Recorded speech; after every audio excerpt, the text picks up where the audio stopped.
Assalamu alaikum, dear viewers and my dear learners. How are you, my dear learners and viewers? I wish that you are well by the grace of Allah. Welcome to the HSC English second paper. Especially, I would like to talk about a very important grammatical term, complex sentence to simple and compound. Dear learners of HSC, you know that transformation sentence is also choose as the question number 6 at English second paper. Besides, knowing the rules of changing sentence and building sentence is very important at the time of speaking and writing English easily. However, I like to show you some rules how to change complex sentence into simple and compound. বিশেষ করে যে সমস্ত complex সেন্টেন্সগুলোতে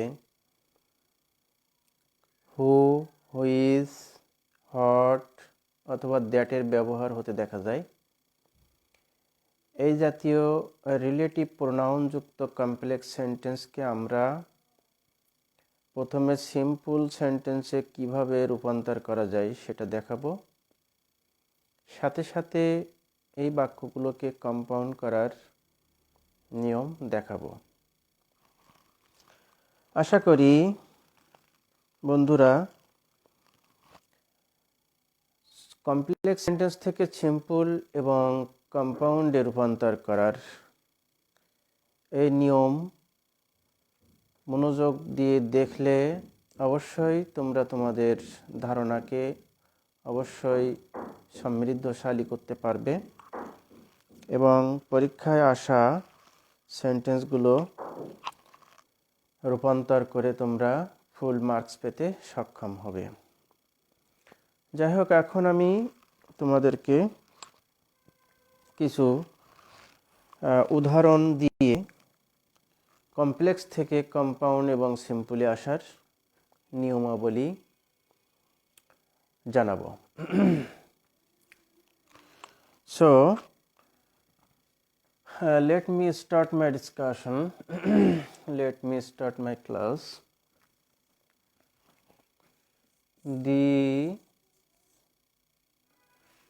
The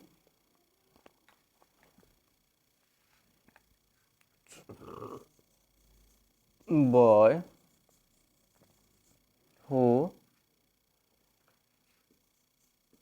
was poor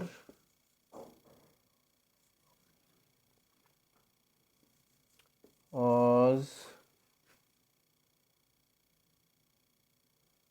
a brilliant student.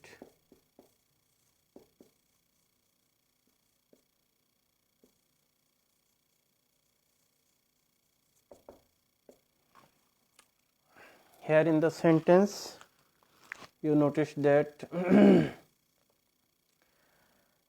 two clause and a relative pronoun is present in the sentence. এখানে দি বয় বলতে দি বয় যে বালকটাই গরিব তাকেই brilliant student বলা হয়েছে। এখানে রয়েছে হু প্লাস সাহায্যকারী ক্রিয়া প্লাস অ্যাডজেক্টিভ এবং হুযুক্ত এই অ্যাডজেক্টিভটি মূলত সাবজেক্টকেই নির্দেশ করছে বা সাবজেক্টের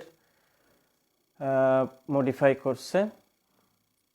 তাছাড়া এই বাক্যের লক্ষণীয় বিষয় হলো সাবজেক্টের ঠিক পরেই রিলেটিভ প্রোনাউনের ব্যবহার এবং আমরা দেখেছি যে এই বাক্যে যে সাবজেক্টটি ব্যবহার করা হয়েছে তা একটি ব্যক্তিবাচক নাউন, সেজন্য এখানে রিলেটিভ প্রোনাউন হুকে বেছে নেওয়া হয়েছে।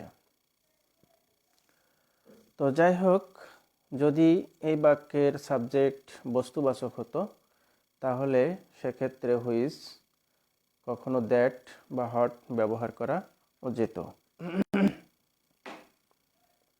এখন আমরা এই বাক্যটিকে সিম্পলে রূপান্তর করব। তো সিম্পলে রূপান্তর করার জন্য প্রথমে কাজ হলো আমরা রিলেটিভ প্রোনাউন এবং তার পরবর্তী সাহায্যকারী ক্রিয়াটাকে অমিট করে দেব।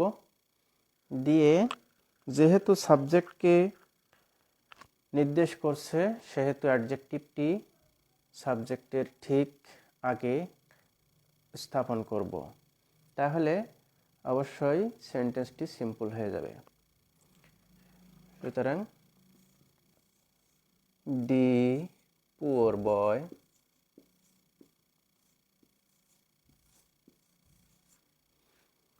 আমরা হু এবং ওয়াজকে অমিট করে দিলাম।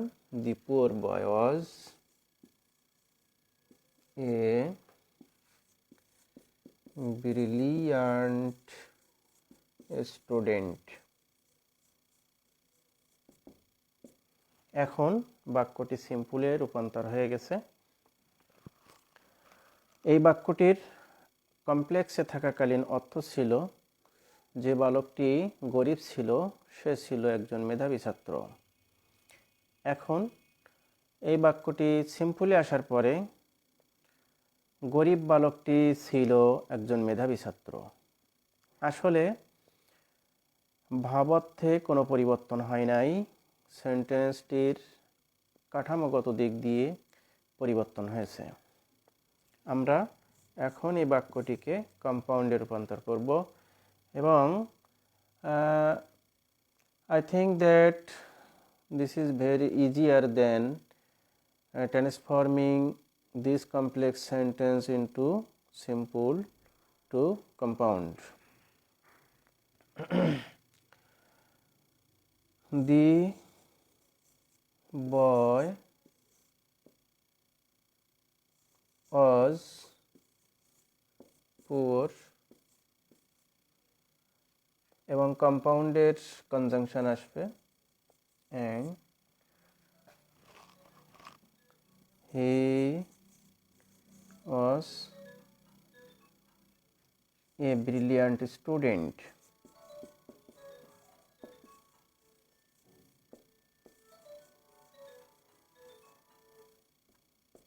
এখন বাক্যটি কম্পাউন্ডে রূপান্তর হয়ে গেছে। আমরা কম্পাউন্ডে রূপান্তর করতে পরিবর্তন করেছি শুধুমাত্র হুটাকে, অর্থাৎ রিলেটিভ প্রোনাউনকে আমরা উঠিয়ে দিয়েছি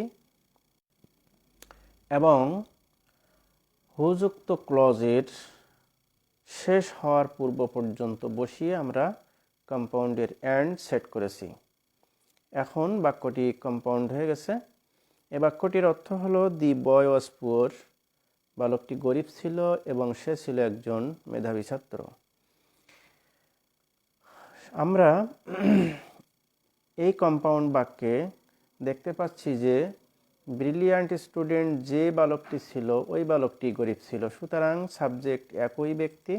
আমরা এই সেন্টেন্সটাকে ওয়াজ এবং হি অমিট করে দিয়ে আমরা লিখতে পারি সেক্ষেত্রে the boy was poor and a brilliant student.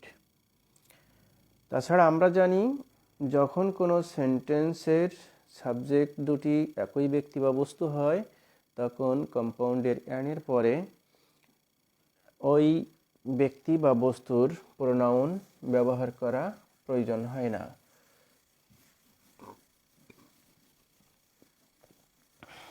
আমরা অনুরূপ আরও একটি উদাহরণ তোমাদেরকে দেখাবো।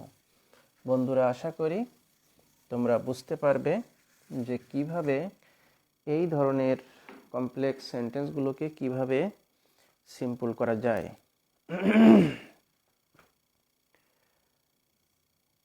এ ফলোয়ার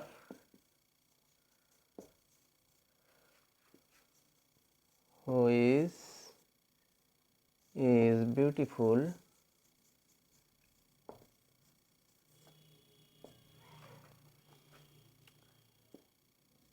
attracts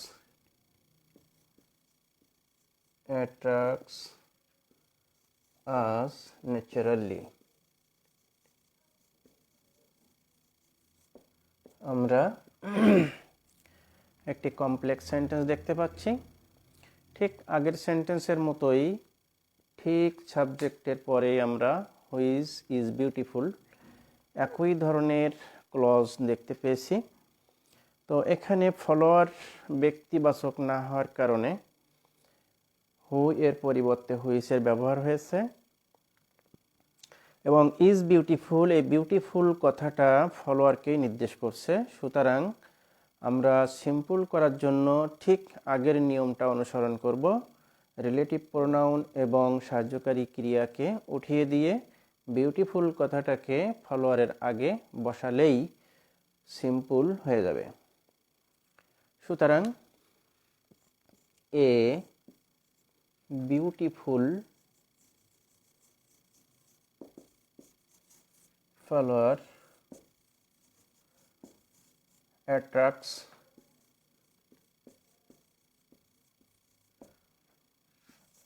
us naturally. এখন বাক্যটি সিম্পল হয়ে গেছে। আমরা উঠিয়ে দিয়েছিলাম হুইচ এবং ইজ। একইভাবে আগের নিয়ম অনুসরণ করে আমরা কমপ্লেক্স সেন্টেন্সটিকে কম্পাউন্ডে রূপান্তর করব।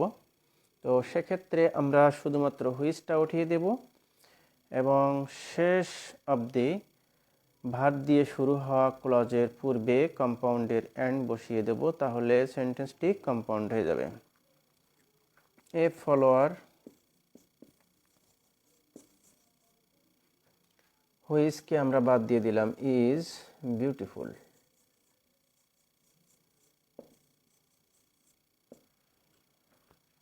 এবং অ্যান্ড ব্যবহার করব। অ্যান্ড ইট, অর্থাৎ ফলোয়ার ব্যক্তিবাচক না হওয়ার কারণে আমরা প্রোনাউন ইটকে চয়েস করেছি। ইট অ্যাট্রাক্টস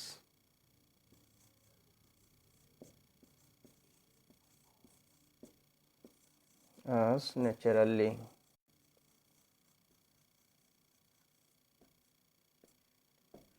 এখন my dear learners, you have understood or realized how I have changed this sentence to simple and compound. Compound করার সময় আমরা শুধুমাত্র রিলেটিভ প্রোনাউনটাকে উঠিয়ে দিয়েছি এবং প্রথম ক্লজ শেষে অর্থাৎ অ্যাডজেক্টিভের পরে আমরা কম্পাউন্ডের অ্যান্ড বসিয়ে দিয়েছি। তখনই কেবল তা কম্পাউন্ড সেন্টেন্সে রূপান্তর হয়েছে। প্রথম সেন্টেন্সের অর্থাৎ কমপ্লেক্সের অর্থ ছিল একটা ফুল যা হয় সুন্দর। যে ফুলটা হয় সুন্দর তা আমাদেরকে প্রকৃতিগতভাবে আকর্ষণ করে।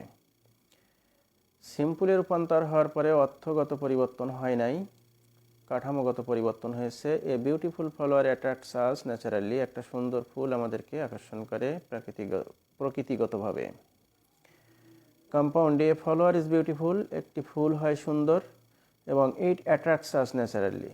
Always my dear learners, always you should remember that when you will change complex to compound, then compound sentence, the two clauses of compound sentence will be two principal clauses. Here in the sentence we are now seeing that two principal clauses and coordinating conjunction is now joining the two principal clauses and makes a compound sentence. Another example, I like to show you another example to clarify the ideas to you.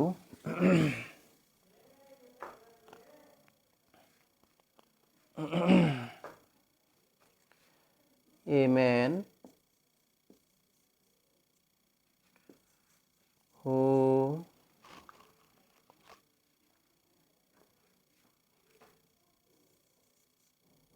came to me was my relative.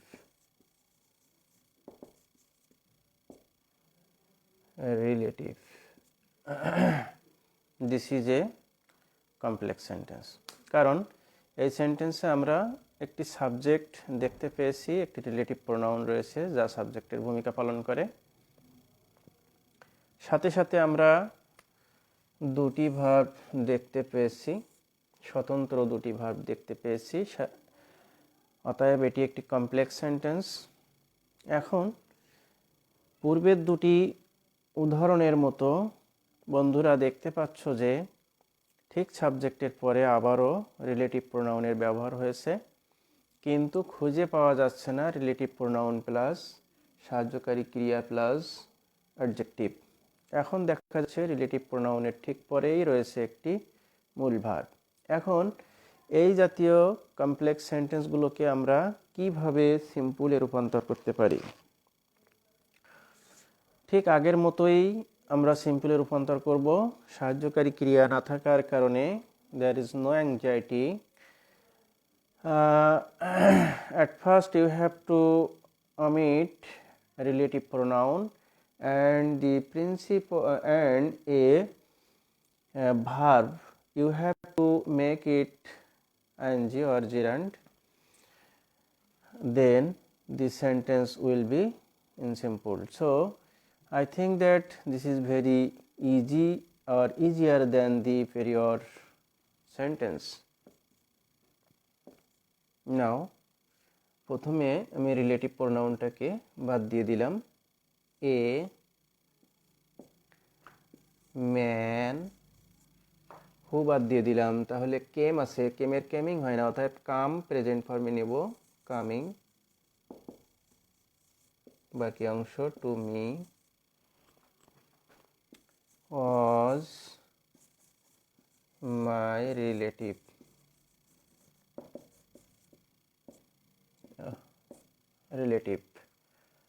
এখন তাহলে আমরা কিভাবে জাতীয় বাক্যটিকে complex থেকে simple করলাম?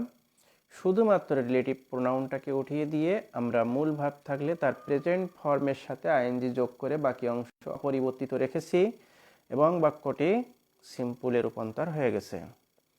এখন আমরা এই বাক্যটিকে কম্পাউন্ডে রূপান্তর করব। তো সেক্ষেত্রে আমরা ঠিক একইভাবে রিলেটিভ প্রোনাউনটাকে বাদ দিয়ে দেব। এ ম্যান, হু বাদ দিয়ে দিলাম, কেম টু মি।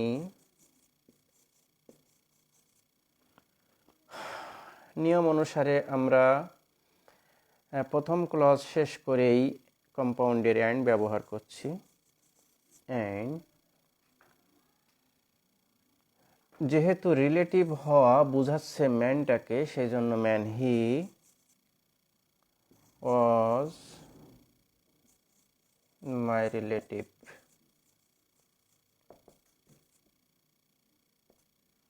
এখন বাক্যটি কম্পাউন্ড হয়ে গেছে। এ man came to me and he was my relative. এখানেও সাবজেক্ট একই। তো সেক্ষেত্রে হি ওয়াজ মাই রিলেটিভ এটা বেশি পারফেক্ট মনে হচ্ছে, এজন্য আমরা সাবজেক্ট সাহায্যকারী ক্রিয়া সহ একটি ক্লজ কমপ্লিট করি। এখন কমপ্লেক্স সেন্টেন্সের অর্থ ছিল a man who came to me, যে লোকটা আমার কাছে এসেছিল সে ছিল আমার আত্মীয়। সিম্পলে রূপান্তর করার পরে বাক্যটির অর্থ হয়েছে a man coming to me, আমার কাছে আসা মানুষটি ছিল আমার আত্মীয়। A man came to me, কম্পাউন্ডে আসছে a man came to me, একটা মানুষ আমার কাছে এসেছিল এবং সে ছিল আমার আত্মীয়।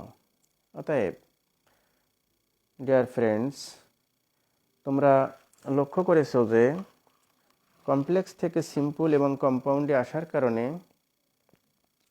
বাক্যের অর্থে বা ভাবগত অর্থগত তেমন কোনো পরিবর্তন হয় না, বরং একই থেকে যায়, শুধুমাত্র গঠনগত দিক দিয়ে পরিবর্তন হয় বা তিনটি ভিন্ন ভিন্ন রূপে এসে যায়। যেমন ইংরেজিতে আসে, বাংলার ক্ষেত্রেও একইভাবে পরিবর্তন হয়। My dear learners, another example I like to show you. The example will be also as like as these three sentences.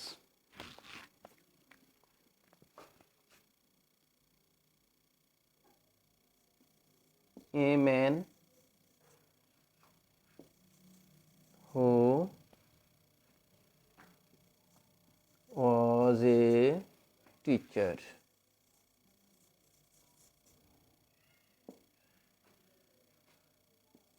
Teaches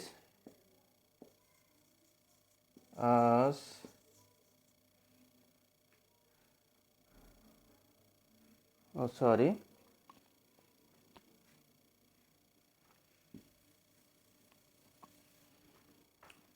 taught us English.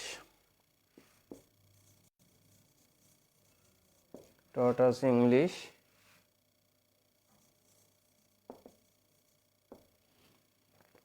আমরা এই সেন্টেন্সটিতেও দেখতে পাচ্ছি ঠিক সাবজেক্টের পরেই রিলেটিভ প্রোনাউনের ব্যবহার হয়েছে। সাবজেক্ট ব্যক্তিবাচক হওয়ার কারণে আবারও হু এর ব্যবহার, এবং দেখা যাচ্ছে এই বাক্যটিতে হু ওয়াজ এ টিচার। আমরা আগের প্রথম এবং দ্বিতীয় বাক্যে দেখেছিলাম রিলেটিভ প্রোনাউন প্লাস সাহায্যকারী ক্রিয়া প্লাস অ্যাডজেক্টিভ, কিন্তু here in the sentence we see that there is a noun not adjective. Who was a teacher? এবং এই টিচার বলতে ম্যানটিকাই বলছে, ম্যানটিকাই নির্দেশ করছে। সুতরাং এই জাতীয় বা এই ধরনের কমপ্লেক্স সেন্টেন্সগুলোকে আমরা কিভাবে সিম্পলে রূপান্তর করতে পারি দেখি। প্রথমে আমরা রিলেটিভ প্রোনাউনটাকে অমিট করে দিয়ে একটা কমার ব্যবহার করি। A man, comma, relative pronoun আমরা বাদ দিয়ে দিলাম, সাথে সাথে আমরা সাহায্যকারী ক্রিয়াটাকেও বাদ দিয়ে দিলাম, কমা দিলাম। এ টিচার, একটা কমা দিয়ে দিলাম। টট আস ইংলিশ,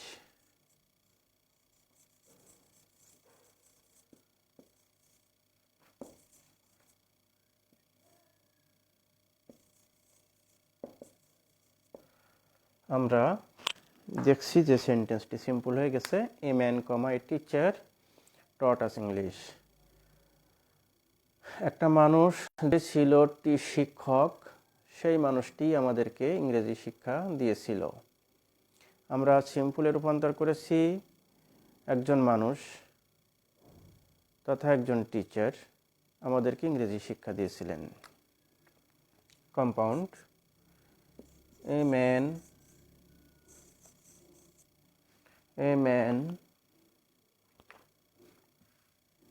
আমরা কমপ্লেক্স থেকে যেহেতু আসছি তাহলে হু বাদ দিয়ে was a teacher, a man was a teacher, compounded and he taught us English.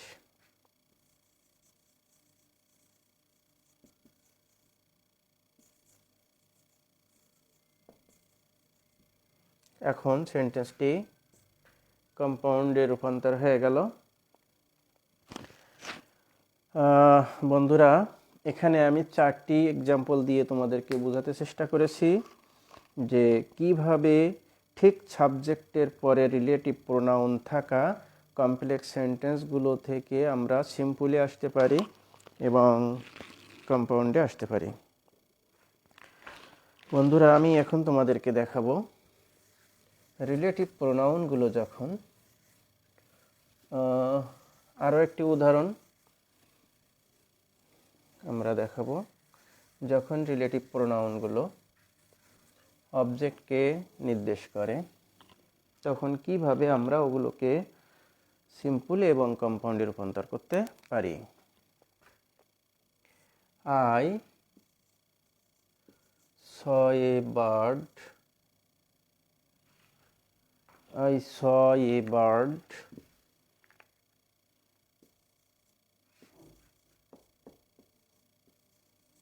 Which was flying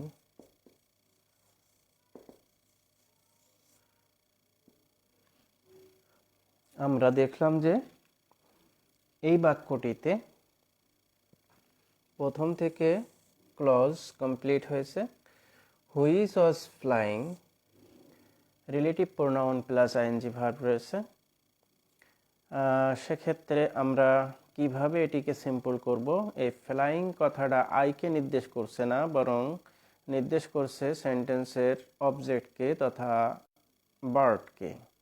সুতরাং আমরা পূর্বের নিয়ম অনুসারে রিলেটিভ প্রোনাউনের পরে থাকা ওয়ার্ডটি যদি সাবজেক্টকে নির্দেশ করে তাহলে সাবজেক্টের অবস্থিত নাউনের পূর্বে সেই অ্যাডজেক্টিভটি বসে, এবং যদি অবজেক্টকে নির্দেশ করে তাহলে অবজেক্টটির ঠিক পূর্বেই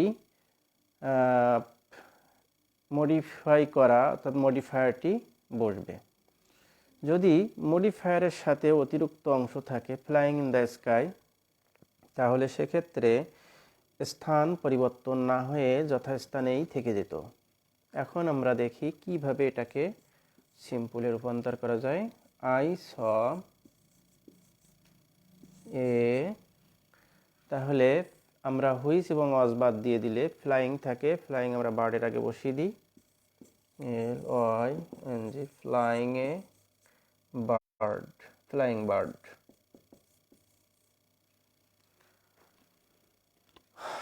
I saw a flying bird, আমি একটি উড়ন্ত পাখি দেখেছিলাম। কিন্তু যদি এখানে ফ্লাইং ইন দ্য স্কাই থাকতো, অর্থাৎ অতিরিক্ত অংশ থাকতো, তাহলে flying in the Sky a bird, flying in the sky bird লেখা যায় না। সুতরাং সেক্ষেত্রে আমরা ফ্লাইং ইন দ্য স্কাই জায়গায় যথাস্থানে রেখে দিতাম, তখন হতো I saw a bird flying in the sky.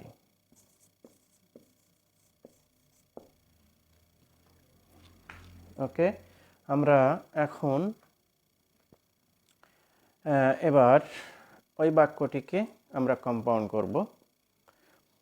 Dear friends, to change this complex sentence into compound is easier than changing this sentence into simple. এখন আমরা কম্পাউন্ড করি। I saw a bird, আমরা relative প্রোনাউনটাকে উঠিয়ে দিই এবং তার পরিবর্তে and বসাই। এন্ড। এখন উড়া কাজটি কে করছে? উড়া কাজটি যেহেতু এই সেন্টেন্সের সাবজেক্টে করছে না, বরং বার্ড করছে, অর্থাৎ অবজেক্টে অবস্থিত নাউনটি করছে উড়ে যাওয়া কাজটি। আর বার্ড ব্যক্তিবাচক না হওয়ার কারণে আমরা রিলেটিভ প্রোনাউন নেব ইট, and it was flying.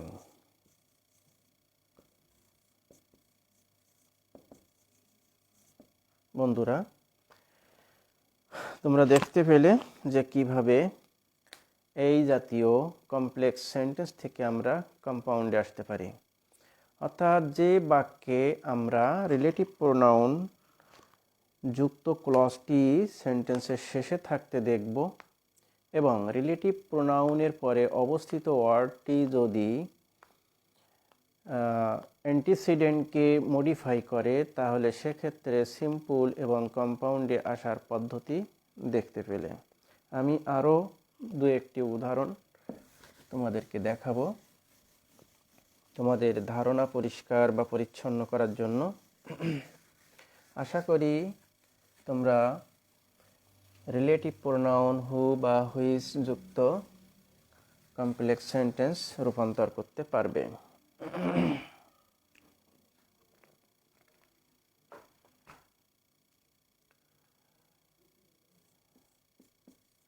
He helps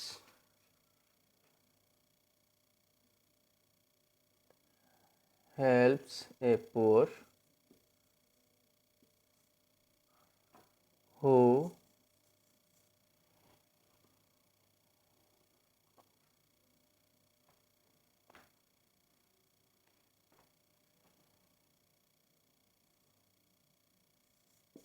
request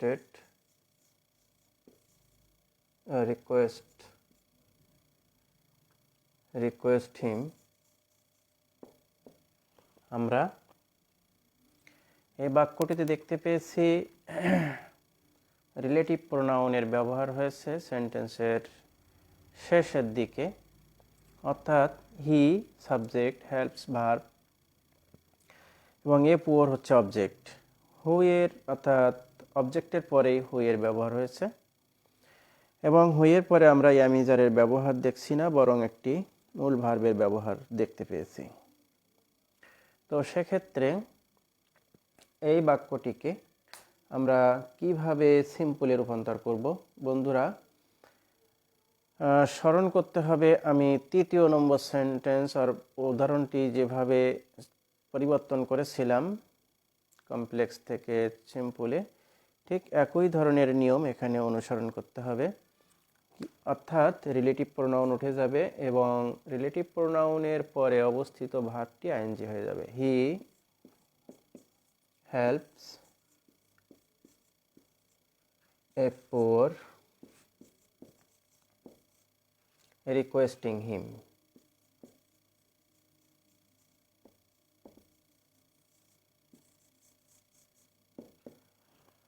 simple হয়ে গেল।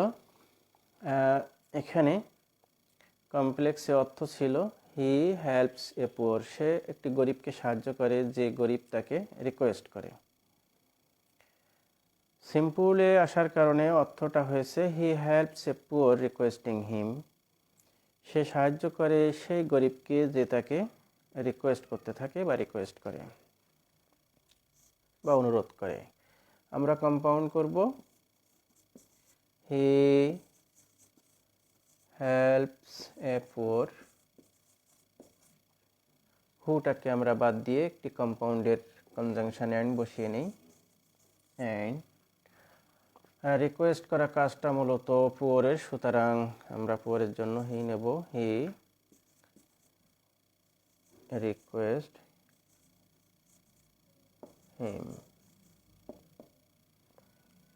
আমরা দেখছি সেন্টেন্সটি কম্পাউন্ড হয়ে গেছে। হি হেল্পস এ পুয়ার, সে সাহায্য করে একটি গরিবকে এবং সে তাকে রিকোয়েস্ট করে। এখানে একজন গরিব তাকে রিকোয়েস্ট করে এবং তাকে সে সাহায্য করে। বাক্যটি সাবঅর্ডিনেট ক্লজ শুরুতে আসার খুবই প্রয়োজন, সুতরাং পরিবর্তিত রূপ হবে, যৌক্তিক রূপটা হবে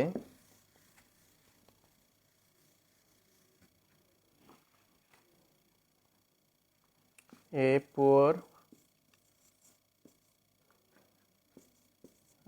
request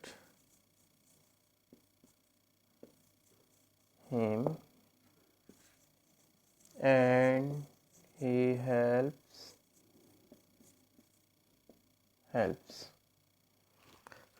him অথবা শুধু helps, তাহলে এটি কম্পাউন্ড হয়ে গেল। A poor request him and he helps। Dear viewers and learners, I like to show you another example.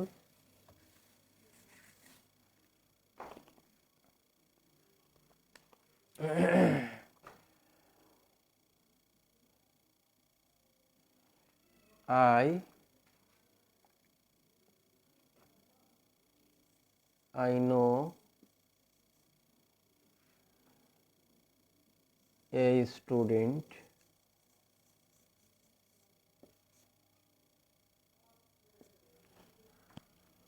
who is regular in the class. আমরা এখানে একটি কমপ্লেক্স সেন্টেন্স দেখিয়েছি। আই নো এ স্টুডেন্ট, আমি একটা ছাত্রকে চিনি যে ছাত্রটি হয় নিয়মিত ইন দ্য ক্লাসে। এখন আমরা এই হু এর পরে অর্থাৎ রিলেটিভ প্রোনাউন যা অবজেক্টের পরেই বসেছে, এই রিলেটিভ প্রোনাউনের পরে আমরা রেগুলার অর্থাৎ অ্যাডজেক্টিভ দেখতে পেয়েছি। সুতরাং এই অ্যাডজেক্টিভটাকে আমরা স্টুডেন্টের আগে লিখতে পারি। সেক্ষেত্রে সেন্টেন্সটি সিম্পল হলে I know a regular student in the class. I know a, আমরা হু এবং ইজকে অমিট করে দিলাম, regular student in the class. আবার লেখা যেত ইন দি ক্লাসের সাথে রেগুলার কথাটা যথাস্থানে রেখেই সিম্পল করা যেত। তাহলে সেক্ষেত্রে হতো I know a student regular in the class. Who এবং ইজ উঠিয়ে দিয়ে রেগুলার ইন দ্য ক্লাস স্থান পরিবর্তন না করে লেখা যেত, যেহেতু রেগুলারের সাথে সাথে রয়েছে ইন দি ক্লাস অতিরিক্ত অংশ। আমরা এ বাক্যটিকে কম্পাউন্ড করব। কম্পাউন্ড করা সহজ, আমরা একইভাবে রিলেটিভ প্রোনাউনকে অমিট করে দেব। I know a student